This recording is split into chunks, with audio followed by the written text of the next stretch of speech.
Now, small pharmacies say that they could be forced out of business because of an NHS spending squeeze. Some say they're no longer recouping the cost of buying the medicines. The problem, it's said to be hitting rural communities hardest, and a Cumbrian MP has taken the issue up with the government, as our chief reporter Dave Guest explains.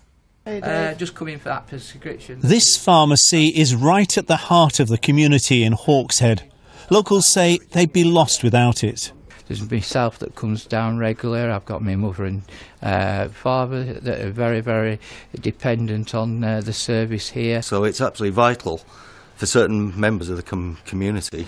But pharmacist Simon Butterworth says it's becoming increasingly difficult for small, independent pharmacies to make ends meet.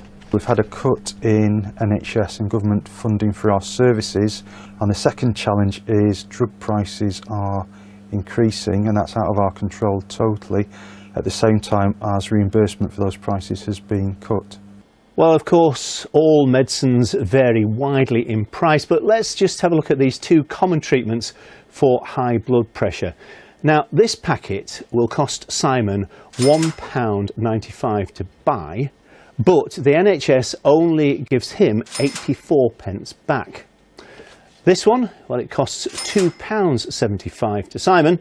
He gets £1.02 back. But with prescriptions costing £8.60 a time for those who pay for them, some might argue that pharmacists are raking it in. That's not money to the pharmacist, that's effectively a tax we're collecting on behalf of the government, which goes straight to the NHS. So what's going to be the effect on your business unless something is done? It could be a matter of months unless we can find a different way of getting funding.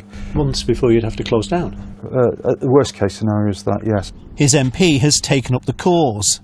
It seems wrong that pharmacies should be on the brink of going out of business because the government doesn't actually compensate them for the cost of buying the medicine to make us all well. And it's not only rural communities such as this which face the prospect of losing their pharmacies. What's holding the system together right now is their professionalism and their care for patients. That's the only thing holding this together.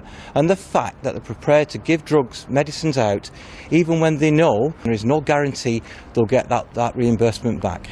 We called the Department of Health several times today. So far they've been unable to make any comment.